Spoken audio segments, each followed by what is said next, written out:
So the Ninja Warriors was released by Taito back in 1987. I remember this arcade cabinet being super weird because it was like huge. I don't remember if it was like 2 or 3 screens, super big, but I remember it just blowing my mind as a kid because I was, I don't know, maybe like 8 or 9 years old when I first played this, and I thought the idea was super awesome. It was like the Terminator meets ninjas, and there were assassins, and the music was just so good at the time. To this day, the main track of the game, Daddy Mulk, is in my regular rotation of video game music. The track is just legendary.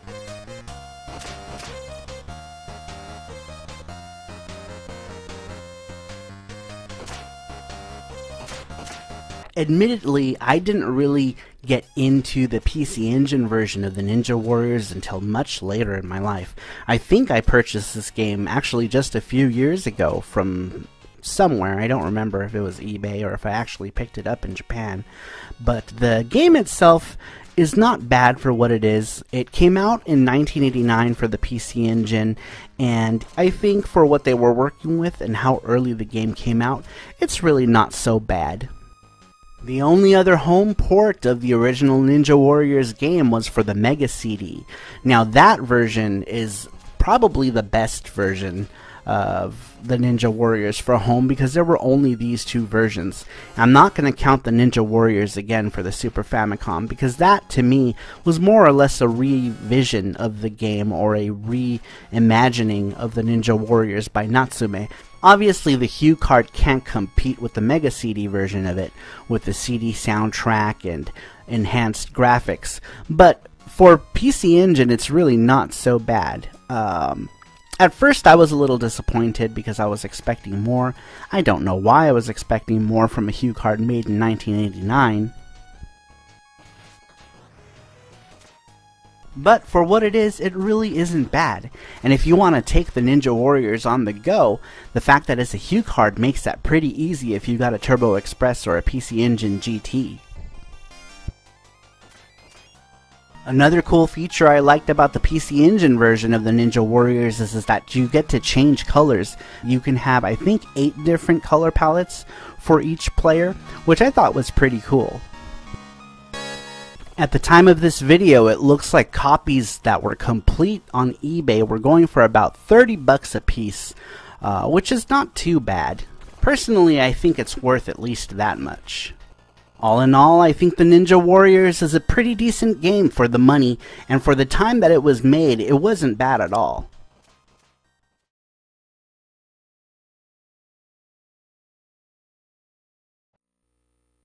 Before we begin, let's quickly talk about Takara's Netto series on the Game Boy. Netto is subtitled by Takara as Dead Heat Fighters, but it's something like Heated Battle, and the phrase is part of the title of all these chibi fighters, which are all ports of SNK fighters from the Neo Geo, except for Netto Toshinden, which is an original Takara property. There are 8 games in the Netto series, and 3 of them are exclusive to Japan. The one we're talking about today, Netto Samurai Spirits, did get a North American release as simply Samurai Showdown. Netto Samurai Spirits was released in 1994, a whole 4 years prior to SNK releasing their own portable version on the Neo Geo Pocket, which for the most part is a different game entirely. Netto Samurai Spirits lets you choose from 12 characters as you would in its Neo Geo counterpart, with each character having a small introduction story of their own. Due to the limitations of the Game Boy, there will be some differences, like no voices and no blood. One of those differences is the button layout going from a 4-button control scheme to a 2-button control scheme. The impact of your attacks all depends on how long you hold that specific button. All the special moves are here, and the controls are surprisingly responsive. I've had little to no issue getting the moves I wanted to use out. However, they did take out the fatalities in this one, so no cutting people in half when you win a fight, which kinda makes me sad. The bonus stages are all here though, so that's a huge plus, and they're just as fun, albeit not as satisfying for obvious reasons.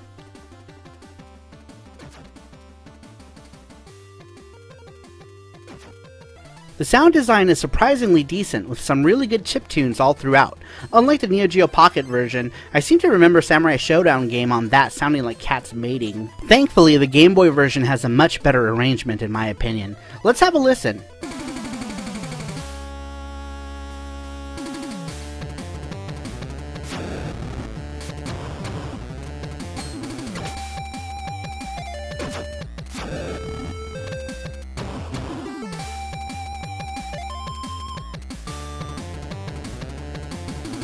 All in all, Netto Samurai Spirits is a decent little fighter. It does have its shortcomings and a bit of slowdown here and there, but I would still recommend this to anyone looking for some fun samurai fighting action on the go.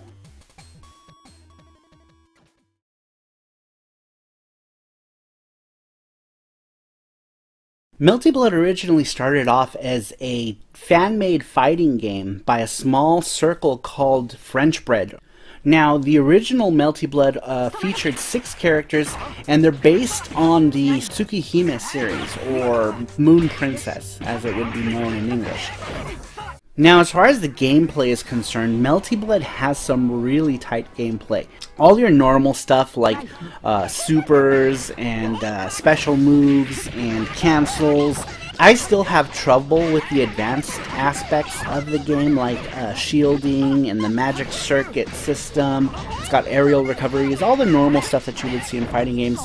One cool thing about the game is that when you pick a character, each character has 3 different fighting styles. You've got full moon, half moon, and crescent moon. And depending on what you pick, it switches things up, like how the characters use their EX shielding or the magic circuit. And then some moves vary a little bit depending on the character that you're using.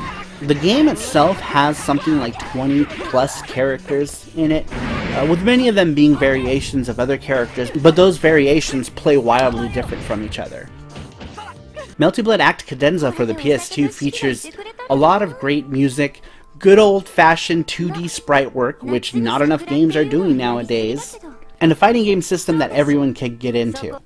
I'm a big fan, and I highly recommend Melty Blood to any fan of 2D fighting games.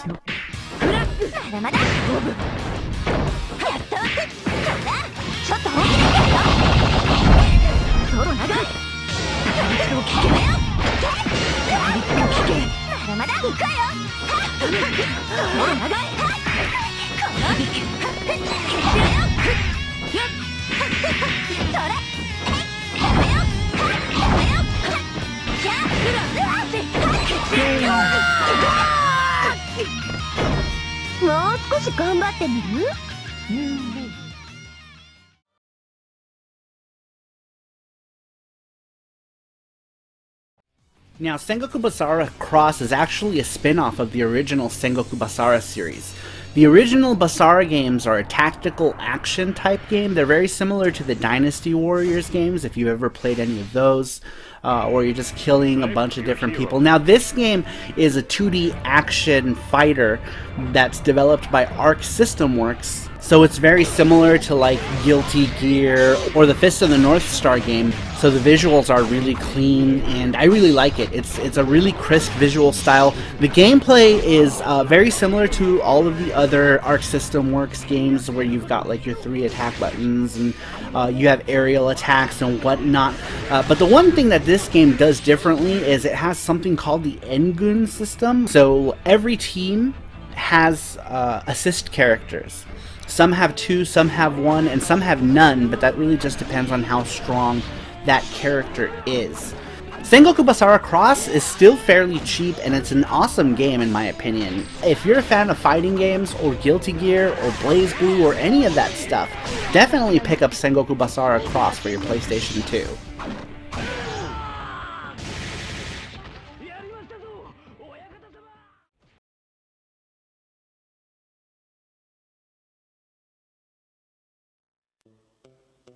Kiaidan 00 for the PC Engine was a joint effort between Riot, a subsidiary of Japan Telenet, who brought us things like Valis, Cosmic Fantasy, and lots of other stuff, and Alpha System, who's had their hand in many games as well.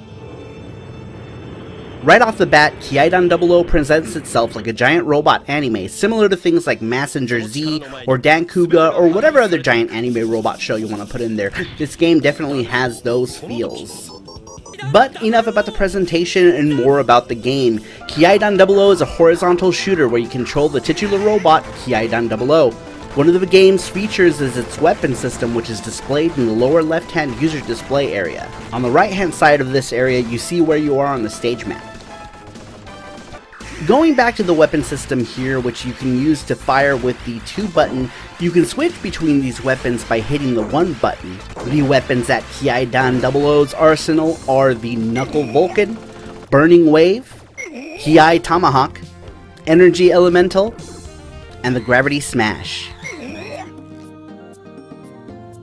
Learning what each of the weapons do can help in certain situations with enemy attack patterns and placements.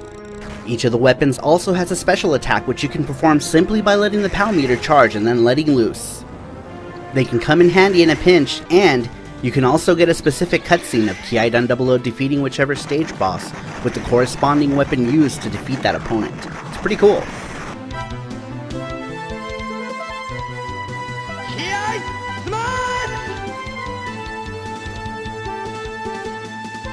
The game plays very smoothly, albeit somewhat hard, with only a handful of continues to complete your missions. Graphically, QUIKBITS 00 is a visual treat with heavy use of color, tons of parallax scrolling, and clever use of flicker effects, and much more. The game is consistent with its impressive visuals from start to finish. The music in the game is also excellent and fits the game environments very well. Have a listen.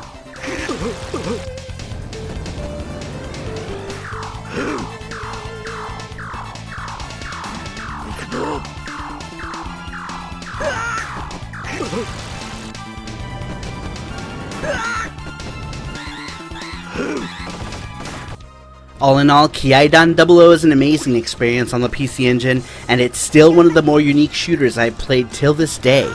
It's a game that isn't really talked about much on the YouTube space, but it's steadily hiking in price, so if you see this one for a decent price, definitely consider putting this gem into your collection.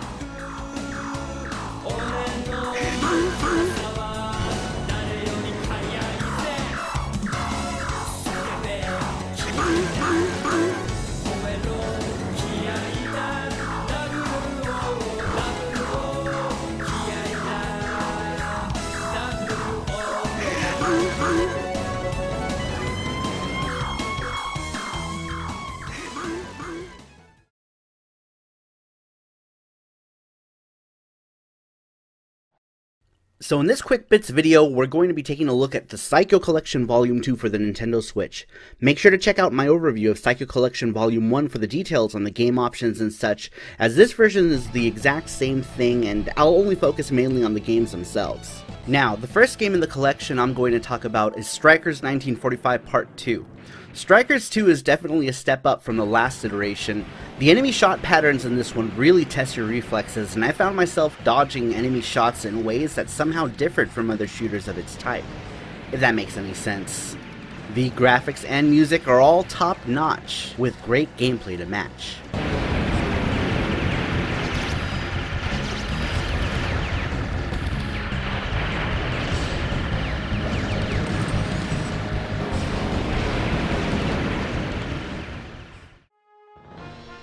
Next up, we're going to talk about Dragon's Blaze. This game is absolutely beautiful to look at, with some amazingly lush backgrounds.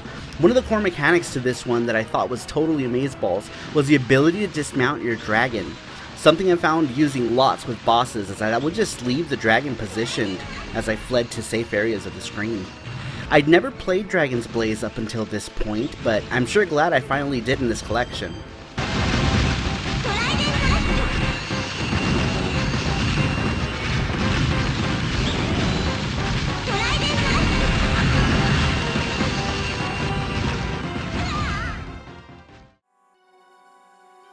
Now we're going to take a look at Tengai, also known as Sengoku Blade.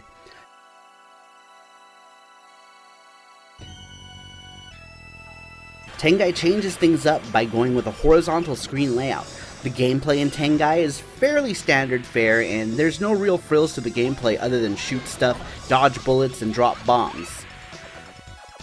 But that's not to say that the gameplay is bland, because it's still great fun and it allows you to focus on the action at hand.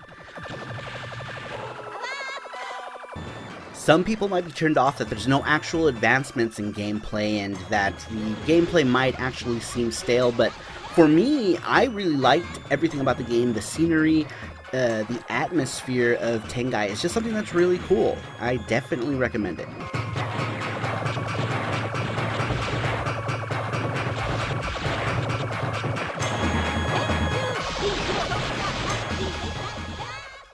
And finally, we have Gunbird 2.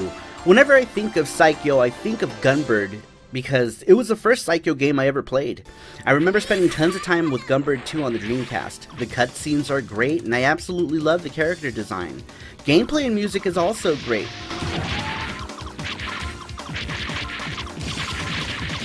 All in all, the Psycho Collection Volume 2 on the Switch is an excellent collection of shooters at a great price, and I highly recommend it.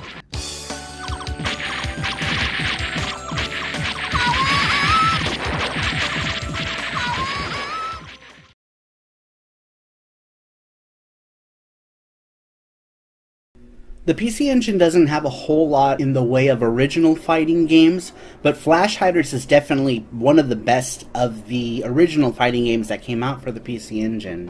When you first boot the game, you're greeted by a few different modes. You've got Scenario Mode, which is basically your story mode, you've got Versus Mode, and you've got Advanced Mode. Advanced Mode is kind of like a build your own character type thing, where you fight in a tournament for money so that you can buy different attributes for your character, and in my opinion adds a pretty good amount of depth to the game. I first played a demo of this game back in 1994, and I remember thinking to myself how fast-paced the fighting action was. Especially back then, there weren't a whole lot of fighting games that had these crazy super fast super techniques. Though I suppose Art of Fighting would come to mind when I think of those super fast super moves, or Fatal Fury 2 with Kim Kapwan's like super kick thing. Supers in this game, or special moves in this game, are very similar. One thing that's highly recommended is that you have the 6-button controller to play this game, because the game is very much like Street Fighter 2, where you have 3 punches and 3 kicks, low, medium, and high. So definitely get yourself either a Hori Fighting Commander or an NEC Avenue 6 pad to enjoy the game to the fullest. And if you have an arcade card, the loading time in the game will be cut down drastically. And I mean pretty much non-existent loading times between battles, which is really nice for a CD-based game. On top of all that, Flash Hiders isn't even an expensive game. You can usually get it anywhere between 25 and 30 bucks on eBay, which is a pretty good price for this game in my opinion. I like it a lot. Definitely pick it up if you have a PC Engine.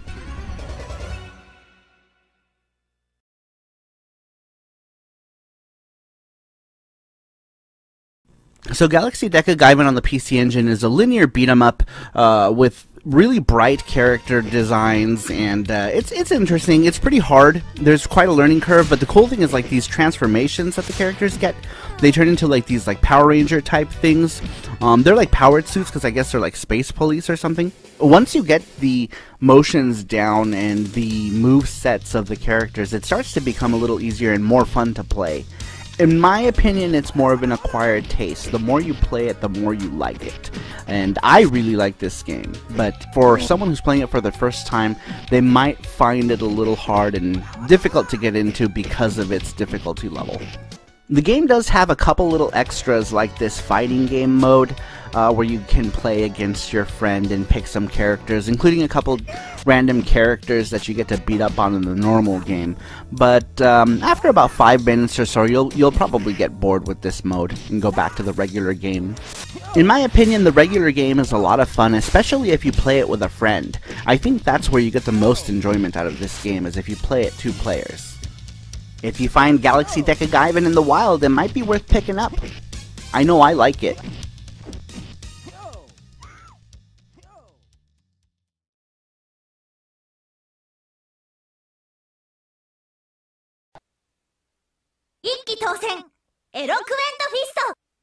Ikitosen is a video game that's based on an anime by the same name, and is loosely based on female versions of Chinese warlords, or something like that. As soon as you get the game going, you've got a story mode and an arcade mode, and basically the story mode lets you play 3 different scenarios with different teams of people, and then the arcade mode is just straight beat 'em up style. Now the story mode is really only interesting if you're into the story of the anime, otherwise you're probably just better off playing the arcade mode. The game does have a few pervy bits here or there, and there are some jiggle mechanics, but if you can get past that or it doesn't really bother you, there is a pretty fun beat-em-up game to be had here. The graphics are fairly nice, and as far as beat-em-ups go, it feels really satisfying to play with things like super moves and combos and all sorts of stuff. Not only does Ikitosen have a ton of characters that you can play right off the bat, there are unlockable characters as well. Another good feature about this game is that your characters level up the more you play them. Even though this game is a beat-em-up, there are hundreds of characters on screen, and sometimes it just feels like I'm playing a Dynasty Warriors game, which is kind of ironic because this game has a lot of characters that are based on the same historical figures as that game did. The music in this game fits, but it isn't exactly memorable. I didn't find myself humming any of these tunes after I was done playing it. But mediocre music and jiggle physics aside, this game is a pretty decent game that might have slipped under the radar for a lot of people. If you have a PSP, it might not be a bad idea to pick it up. I certainly enjoy it.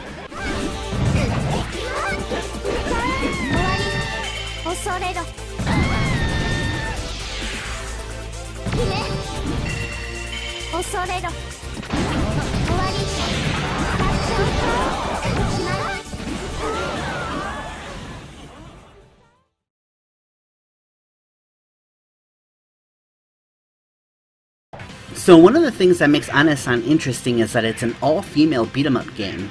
But what makes it unique is its whole girl boss biker gang theme that it's got going for it. Otherwise known as the Bosozoku subculture in Japan, or Yankees. But long story short, you're this girl boss named Ai who's being accompanied with 2 of her friends from childhood, and you basically go around the country beating up on other girls, trying to look for the original girl boss who went missing. The game plays pretty well if you're using Ai, but if you're using any of the other girls, some girls are much less playable than others. One of the cool things I like about this game is that you get to recruit some of the other girl bosses if you meet certain criteria, or buy certain items, which you can usually buy in a shop between stages. Another thing you can do in this game between stages is play something called the Ugly Face Grand Prix, which is a contest to see which girl can make the ugliest face. Pretty scary, right? There's also a cool bike riding minigame that you can play, and then when you go to the next stage you get to sleep, which shows like this really crazy like psychedelic image each time, displaying Ai's dreams, which is just weird. I think that people doing the visuals for this game were high or something. But one of my favorite features of this game that I really need to talk about is this game's soundtrack. It's got this awesome rockabilly soundtrack that is just awesome. And some of you might even recognize the music from this game.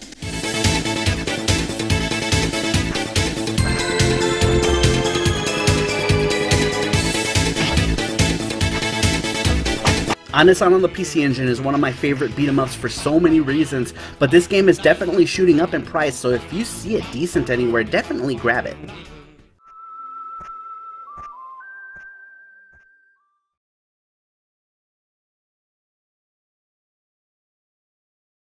Now, the name Gambare Daiku no Gen-san means something like good luck Gen the Carpenter. Gen being the name of the main character. In America, we know this as Hammerin' Harry, and we got that in the arcades, I believe, and possibly on the NES, I don't remember. But in Japan, this game has many games on the Famicom, the Game Boy, the Super Famicom, and then later on the PSP, which we actually got in America as well as Hammerin' Hero.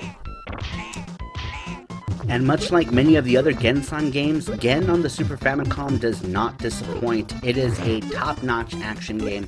So much fun, super colorful, great music. These really are the game aesthetics that I go gaga over. And smashing everything with your hammer in this game is just super satisfying. There are a few different stage types, like there's a stage where you're riding on this motorcycle and beating up on enemies, or a scooter, and Then the rest of them are just like platforming action stages. You could also climb on walls and fences and stuff. The game is just super fun. I bought this loose in Japan for like 10 bucks. I couldn't believe it. But if you don't mind getting a loose copy of the game and you're just looking to play it and get into a game that's super fun, definitely pick it up because you can still pick up loose copies for a pretty good price.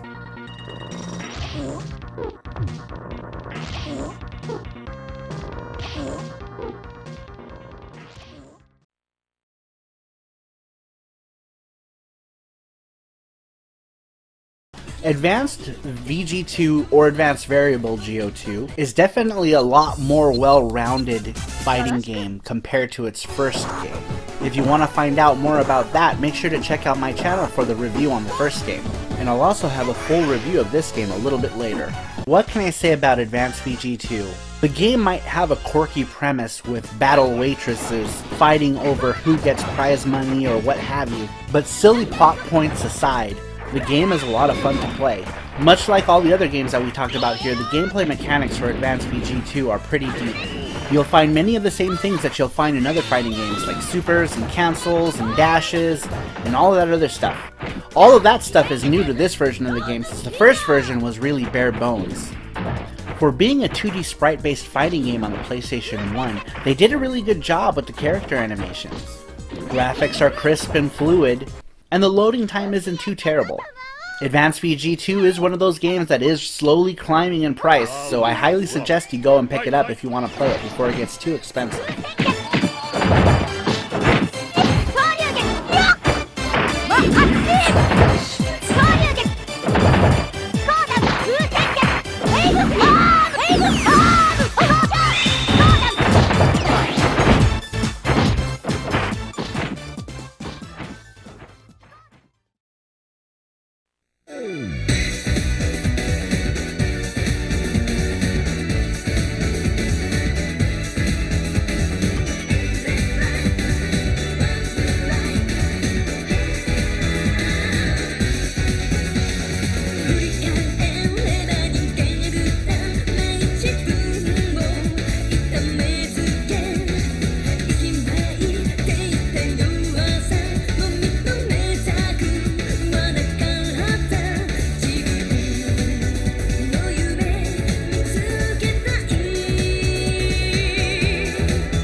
So, Magical Taruruto-kun on the Mega Drive was developed by Game Freak, the people who made the Pokemon games. The game itself is based on an anime and manga of the same name, and is an action platformer on the Mega Drive. That's pretty good, I might add. Taruruto-kun on the Mega Drive is a very nice action platformer game with lots of parallax, beautiful colors, pretty good music, and an overall feel-good type of game. Right off the bat, you're thrown into a pretty cool fight in the school where this helicopter is just shooting up the building, and I just thought it was super cool. Most of the boss fights are pretty cool, actually.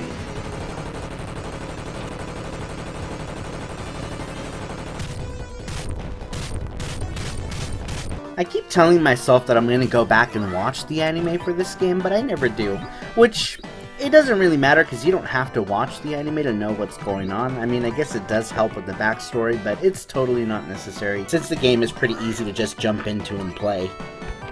I'm a big fan of the look of this game, and honestly for the Mega Drive it's just really colorful eye candy, and it's really nice to look at.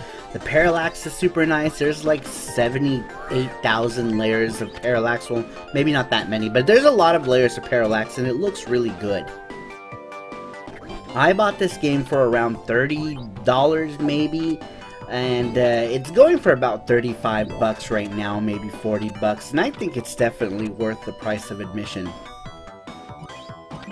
So if you're looking for cutesy, colorful action platformer games on your Mega Drive that are a lot of fun, definitely check out Magical Taruruto-kun on the Mega Drive, because it's good.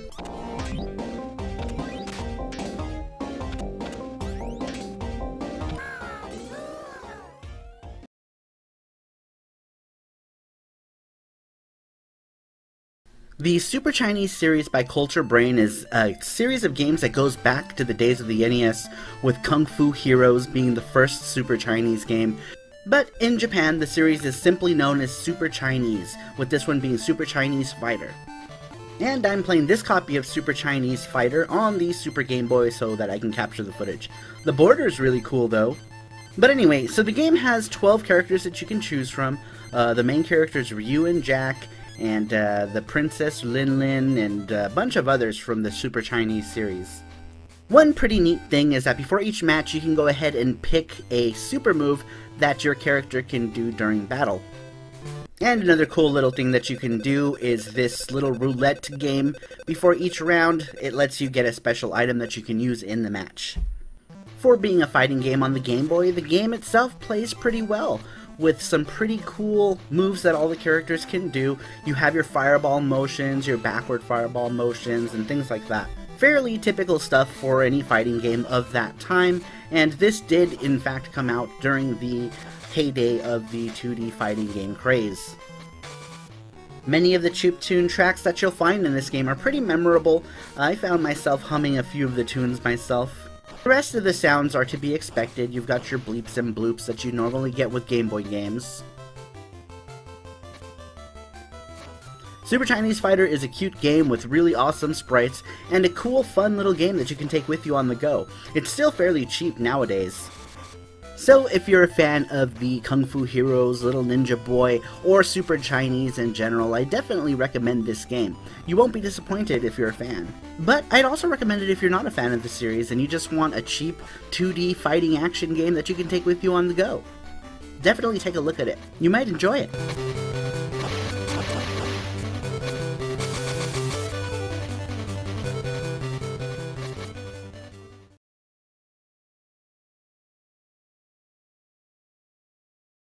Asuka 120% Burning Fest for the Sega Saturn is a 2D all-female fighting game by Philin Cafe. The Asuka series got its start way back in the day with the FM Marty, but eventually made its way to home consoles like the PC Engine, the Sony PlayStation, and the Sega Saturn, which is the version we're looking at today. The Asuka games feature some really fast gameplay with things like dashes, double jumps, supers, special moves, cancels, and so much more. The gameplay for these games is really fast-paced and a lot of fun. The graphics in the newer Asuka games, which are Burning Fest Limited and Burning Fest Final, share a very similar palette, and no matter which of the two versions you get, you're still going to get an excellent game, with Final on the PlayStation containing a few more characters, and Limited on the Sega Saturn containing things like anime cutscenes. Some of the music tracks are pretty memorable, especially the cheerleader girls, Megumi. The Asuka series as a whole is a series that not too many people talk about, and I'm really hoping that more people will play it. It's a lot of fun, and you can still find cheap copies of this game on eBay depending on which version you get, especially if you get one of the older 2 PS1 versions of the game. So, if your Sega Saturn or PlayStation are in need of some all-female 2D fighting action, definitely check out Asuka 120% Burning Fest.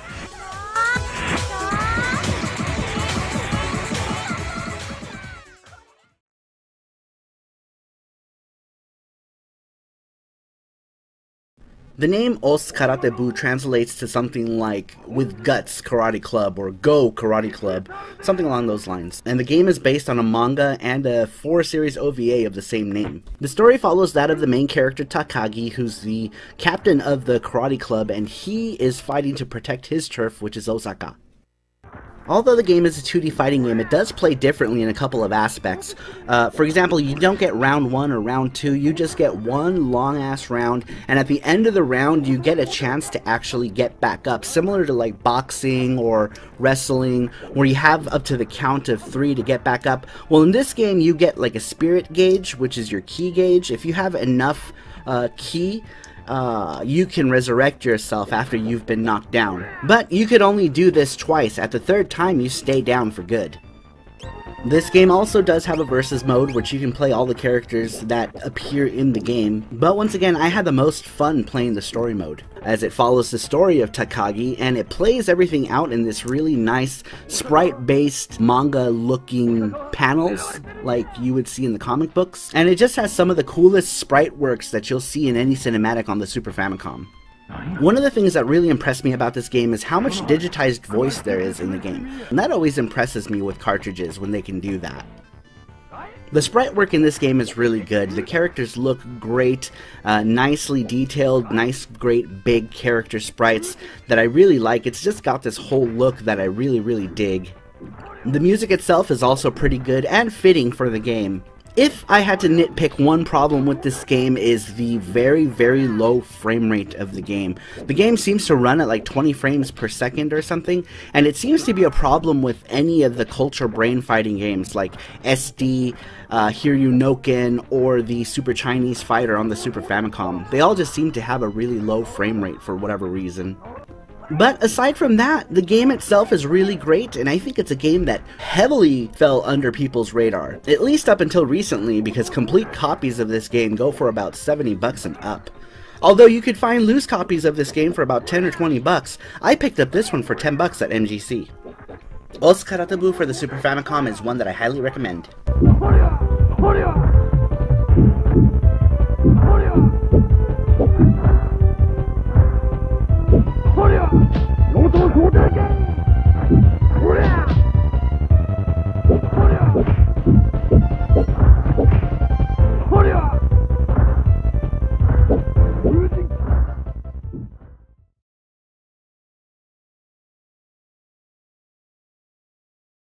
So the game Cyborg 009 on the Mega CD is one of those games that's based on like an old manga or anime. This, I think, is based on the 80s version of this show by the same name. I saw the show that was like late 90s, early 2000s, but all the characters are the same, the story is fairly the same, so it doesn't really matter. And even if you haven't seen the anime, you can really totally enjoy this game because it's just an action game, straightforward. Now, for an action game, it's really good stuff. It's super fast-paced, easy to get into, very simple gameplay. I really enjoy the character's ability to like dash and double jump in the game, and it's mostly projectile firing. You don't actually have an attack other than your gun, and you just shoot stuff. The action is super fast-paced. I really like the second stage. There's like a highway stage where you're running like super fast, and then at the end of the stage you're fighting these two robots, and it's just really cool and fast-paced. I like it a lot. The music, on the other hand, isn't something that's super memorable, but it does really fit. It does sound like something that you would hear on those old anime shows, you know, or superhero anime stuff, but it isn't like super memorable stuff that you're going to go bump in your car, you know? Now, I will say this about the game, it's hard as balls. Like, I haven't beat this game yet. I got maybe like halfway through before I was just like, screw it, and gave up, right? But I mean, at some point I'll go ahead and go back and play it. And hopefully I can beat it at some point. Even so, I still really would recommend this game. I love it a lot. It's a lot of fun. It's straightforward 2D action. The only shitty part about this whole thing is that it only works with Japanese Mega Drive systems, so obviously if you have an American Sega CD, you're not going to be able to play it. But there are some ways around it, like you could always patch the game and put it on a disc and play it on your US system that way if you're savvy. There's always emulation as well, or there's other systems like that Polymega thing that's coming out soon that'll be able to play all regions no problem, and I'm really excited for that. But that's pretty much all I have to say about Cyborg 009. If you see it out there in the wild, it isn't super expensive, so I would go ahead and pick it up if you have a way to play it.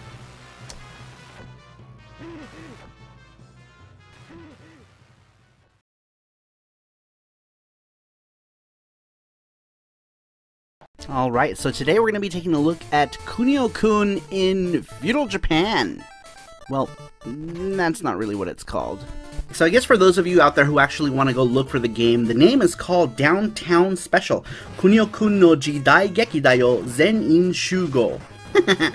Yeah, that's a lot of words. That's why I was just calling it Kunio-kun in feudal Japan, but they're not really in feudal Japan. It's like a school play that they're doing, and they're just beating the crap out of each other in school, which is what you do in Japan. In any case, for those of you who are not familiar with the Kunio-kun series, this is pretty much River City Ransom set in feudal Japan. So if you're familiar with River City Ransom, then you already know how to play this game pretty much. But it's pretty cool because the setting is different, the music is very Japanesey compared to the River City Ransom games, and I enjoy this series a lot.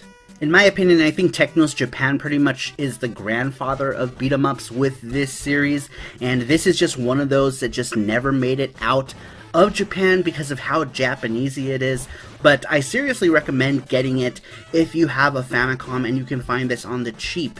There is a more accessible way to play this game now. Thankfully, if you have a Nintendo Switch, you could buy Kunio-kun The World, which is a collection of all the Kunio-kun games, and this is one of the games that's included in that collection, so that's cool.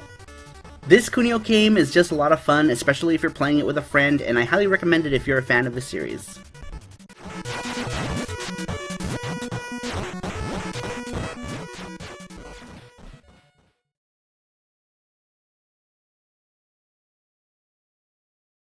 So all I've got to say about Sonic Council on the Sega Saturn is that it's awesome.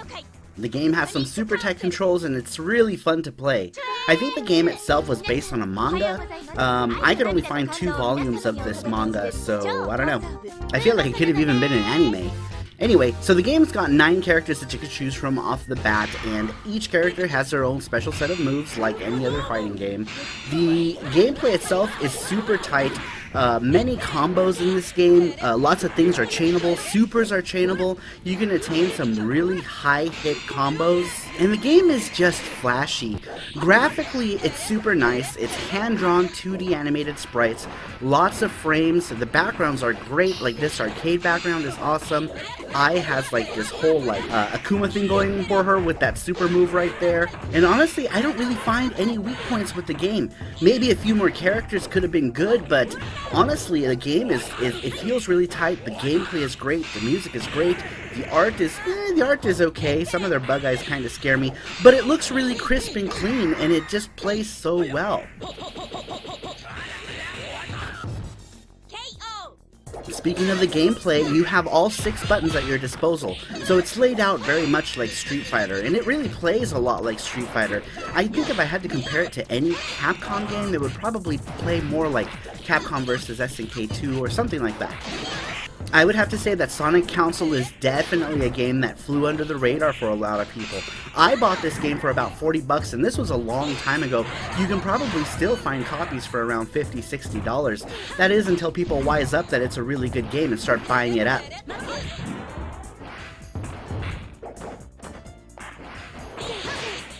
So if you have a Japanese Sega Saturn or a way to play Japanese Sega Saturn games, definitely go pick up this game before it gets super expensive.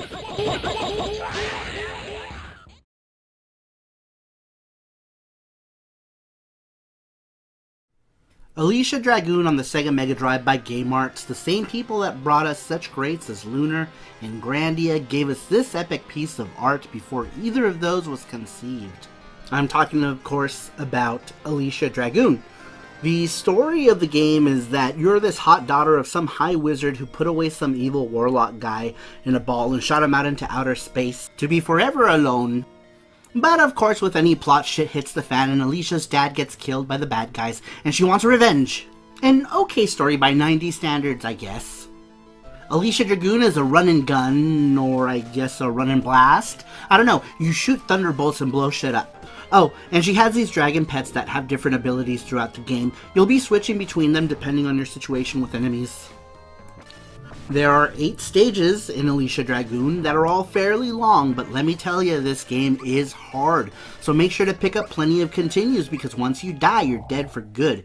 Oh, and your dragons can die too, so have fun with that. Now, you might have noticed that Gainax's logo in the beginning. Well, apparently Gainax was responsible for the overall art direction of the game, and it shows. Even with the limited color palette of the Mega Drive, the game still manages to look pretty good. The music in Alicia Dragoon is also really good with plenty of memorable themes.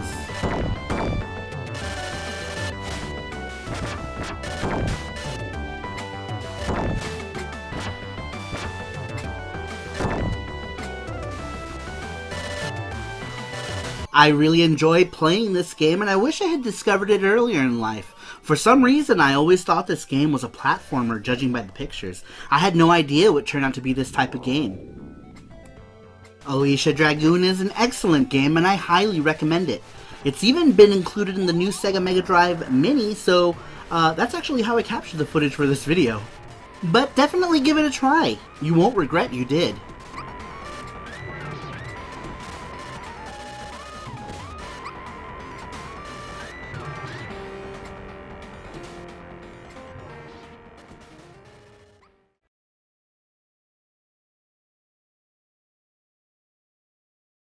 Okay, you guys, we get to talk about Ranma 1/2 on the PC Engine! Yay! Okay, baby, turn down the excitement just a bit. So, Ranma 1/2 is probably one of my all-time favorite anime TV shows growing up, and it has some of the most memorable and lovable characters you will ever see in an anime. Rumiko Takahashi, the creator, illustrator, and storytelling genius who also brought us other classics like Lum, Urusei Yatsura, Maison Ikoku, Inuyasha, and a bunch of other stuff, is the mastermind behind Ranma 1/2.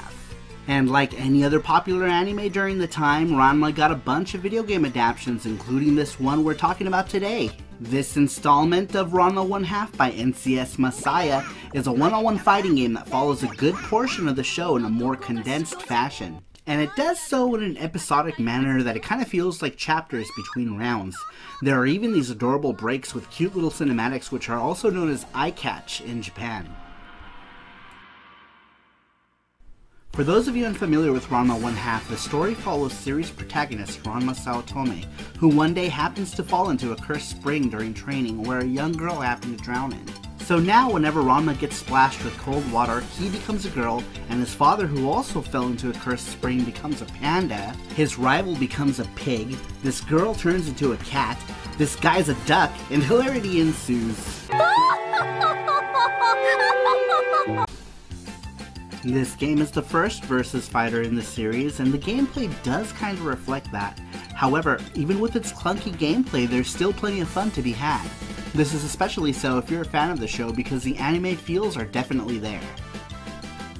The graphics themselves are okay for the most part, considering this game came out in 1991, but the cutscenes in Ranma are great. They tell the story quite nicely, and the whole thing is voiced by the original voice talent from the show. For example, male Ranma is voiced by Kappei Yamaguchi, who also happened to be the voice of Inuyasha, Rumiko Takahashi's subsequent series after Ranma, and female Ranma being voiced by the talented Megumi Hayashibara, who's got a gajillion voiceover credits in anime, including Kyokai no Rinne, another one of Takahashi's works that Yamaguchi also has a voice role in. The music to Ranma 1/2 is everything you would expect from a Ranma game. I've always thought Masaya had a good understanding of the Ranma universe and hired musical talent accordingly, as all the tunes fit the atmosphere in all of the Ranma games.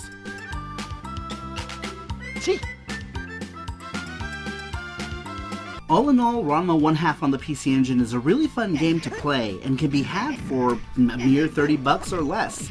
Definitely worth it in my opinion, and more so if you're a fan, so why not give it a go?